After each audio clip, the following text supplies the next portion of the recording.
संजीव भाई क्या हाल है? ये लीजिए भाई राम राम। अपनी वोट डाली कि नहीं डाल ली? अब मैं तो यहाँ स्टूडियो में बैठा वोट डलवाने लग रहा हूँ। आपने वोट करी नहीं करी?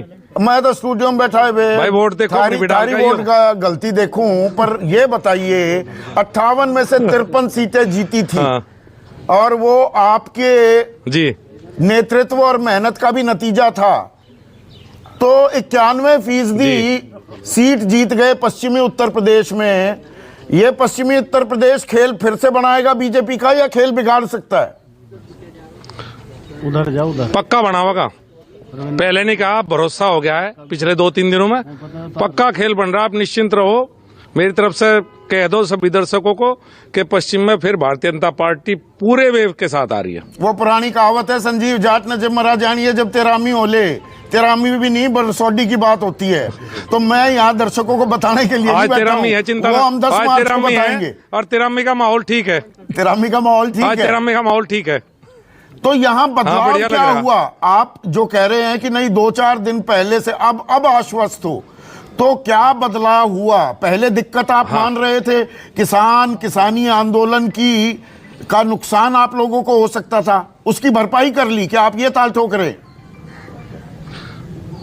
बिल्कुल, मुझे ऐसा लगता है कि अब जैसे जैसे वोटिंग नजदीक आई, 5 साल सरकार कैसी चली, ये मुद्दा महत्वपूर्ण हुआ। और दूसरा महत्वपूर्ण मुद्दा यह हुआ कि जो हमारे विपक्ष में 12 से 17 वो भी सरकार चला के गया। वो ताजा किसान बना अखिलेश यादव। पहले तो किसान था नहीं, पहले तो किसान मुद्दा था नहीं उसके लिए। तो सबकी समझ में आ गया कि थोड़े दिन के लिए मुद्दा है, बाद में लूट खसोट की वही जो पहले चला वही लूट खसोट चलेगा, ये सबकी समझ में आ गया। तो जो नाराजगी किसानों की, संयुक्त किसान मोर्चा कहता है 700 किसानों की मौत हो गई, उनके बारे में एक शब्द किसी ने नहीं कहा।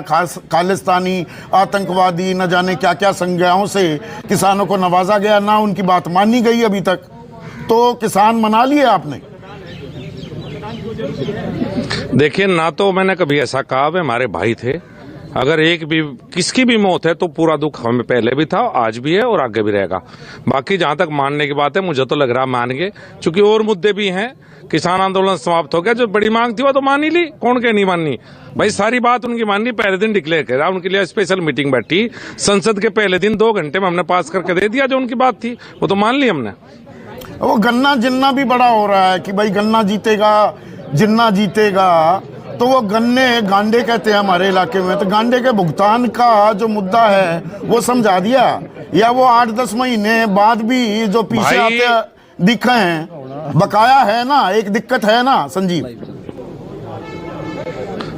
2017 में 22,000 करोड़ गिफ्ट दे के गया था अखिलेश यादव हमें बकाया के रूप में। अब उत्तर प्रदेश में 75% शुगर मिल टाइम पे पेमेंट कर रही है। 25 में समस्या है, 25% में वो सुधार देंगे। ब्याज की भी बात कह दी सरकार ने, जो लेट करेगा ब्याज देगा। और मेरे 8 जिले में 8 शुगर मिल है, 7 शुगर मिल टाइम पे पेमेंट कर रही है। मेरी तिता भी बढ़िया कर रही है। एक शुगर मिल की दिक्कत थी, उसमें एक कानून बन गया नया कि अगर जो लेट करेगा शुगर मिल या पेमेंट नहीं करेगा तो उसकी दूसरी संपत्ति जब्त करने का अधिकार सरकार को मिल गया। और भाई ब्याज मिलेगा आगे तो 25% को ठीक कर देंगे। 75 कर दी, उन पर तो एक भी ठीक नहीं हुई। कौन सा सरकार में नहीं था? लोकदल 2009 से 14 सरकार में था, केंद्र सरकार में।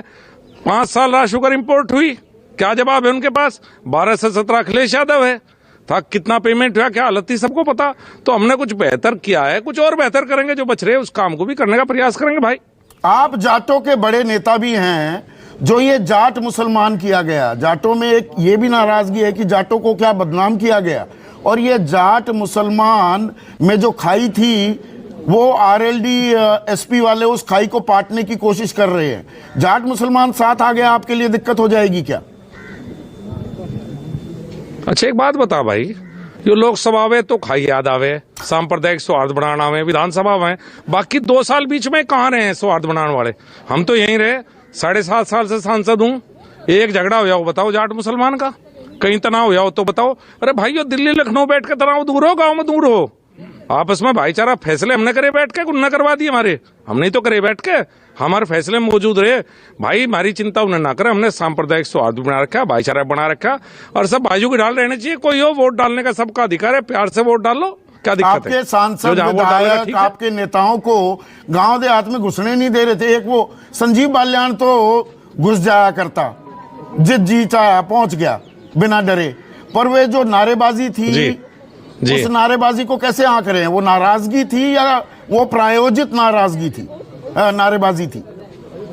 6.5 लाख वोट पड़े थे मेरे खिलाफ, सारे मेरे ही थोड़ा थे। इस बार भी पड़ेंगे, पहले भी पड़े। अब वे लोग शोर मचाने लगे जो खिलाफ वोट दे रहे। भाई क्यों झगड़ा करवा रहे हो हमारा आपस में? ये तो एक दिल्ली बैठ जाएगा, एक लखनऊ बैठ जाएगा। जो झगड़ा होगा भुगतेंगे हम प्यार मोहब्बत से वोट डालना चाहते हैं।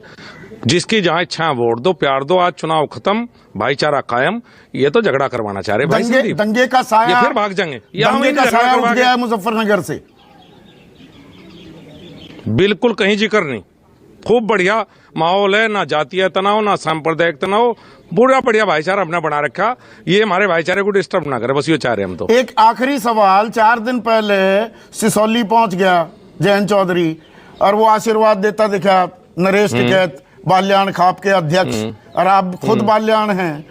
तो वो पिछली बार तो पुचकारा आपको था, आशीर्वाद आपको मिला था। इस बार आप ही की खाप आशीर्वाद दे रही है विपक्षियों को। दिक्कत आ गई। रिजल्ट पता लग जाएगा, हम भी आशीर्वाद लें। खाप चौधरी के नाते तो हम भी आशीर्वाद लें भाई उनका। राजनीति में वे कहम है नहीं, तो वो भी ले यार। वो तो चुनाव में आशीर्वाद लेके जा, मैं तो बिना चुनाव के भी लेता रहूं भाई। मैं तो 3-4 महीने में चले जाऊं एक बार। उन्हें कहो वे भी मेरे की तरह जाना आना शुरू करें गांव में लोगों में, और थोड़े दिन किसी गांव में रह भी लें, तो असली भी पता लग जा। भाई बाहर से बाहर रहना तो ठीक नहीं। वे भी गांव में आवे, खूब आवे, वहां से सोली क्या दिक्कत है? हम खूब जावे भी खूब आवे, क्या दिक्कत है? चुनाव के बाद आवे जी, बताइए मुझे आप। लोकसभा में आया था, विधानसभा में आया, अब 2024 में होगा, उससे पहले नहीं आने का। ध्यान रखियो, नोट कर लो। संजीव, सुकेश भी है। सुकेश एक सवाल पूछना चाह रहे थे आपसे। नमस्कार संजीव भाई। नहीं, चूंकि आपने गन्ने की बात की थी और गन्ने की भुगतान की बात की थी, तो मुझे याद आया एक दिन अभी हाल फिलहाल में राकेश टिकैत आपके इलाके के ही हैं, वो जुड़े हुए थे। उन्होंने किसान आंदोलन को लीड भी किया। तो जब हम लोगों ने ये कहा कि सरकार का ये दावा है कि पिछली सरकारों से बहुत ज्यादा भुगतान इस सरकार में हुआ है, प्रधानमंत्री ने भी कहा कि 90% तक का लास्ट ईयर का और 70% इस साल तक का पेमेंट तो हो चुका है। तो उन्होंने कहा गन्ना मंत्री हैं जो प्रदेश के, उनके घर में भुगतान हो गया हो तो बता दो। तो क्या ये जो फैक्ट्स हैं वो गलत रखे जा रहे हैं क्या लोगों के सामने? वो एक बड़ा इशू हो सकता है क्या? मैंने पहले ही कहा 75%। भाई सुकेश भाई, मैं पहले ही कह रहा हूँ 75% शुगर मिल टाइम पे पेमेंट करती हैं। जो 25% है उसमें वह भी है। बजाज ग्रुप की 14 शुगर मिल है जो पेमेंट लेट करती आई। अब नया कानून बना, उसमें बजाज ग्रुप फंस गया। 1400 करोड़ तो एकदम से ले लिया उनसे। जो डाइवर्जन अखिलेश यादव के समय में हुआ था, 1400 करोड़ निकाल लिए थे गन्ने के और बिजली में लगा दिए थे। वो बिजली से निकाल के वापस दे दिए एक मुश्त पेमेंट का। 25% की मैं ईमानदारी से समस्या बता रहा हूँ। इस समस्या का आपका समाधान करेंगे। 75% तो कर दिए, 25 भी करेंगे भाई। तो वोटों की समस्या तो नहीं हो जाएगी? ठीक है, मैं कहीं से गलत नहीं कह रहा टिकैत साहब। वो बड़ा इशू तो नहीं बन जाएगा? नहीं, सब समझ रहे इस बात को। और भाई उनका भी तो याद है अखिलेश क्या कर रहा था 12 से 17। किसान वो तो ताजा ही तो बना अखिलेश यादव। पहले कहाँ किसान था वो? 58 में से कितनी जीत रहे हो संजीव भाई? ये जिम्मेदारी आपके कंधों पर डाल रखी है बीजेपी ने। 58 में तो कितनी जीत होगी? संदीप भाई ये ज्योतिषी वाला मामला ना थारे पाता ना मेरे पाता। बढ़िया रहेगा, इतना पता नहीं पता कितनी जीतेंगे।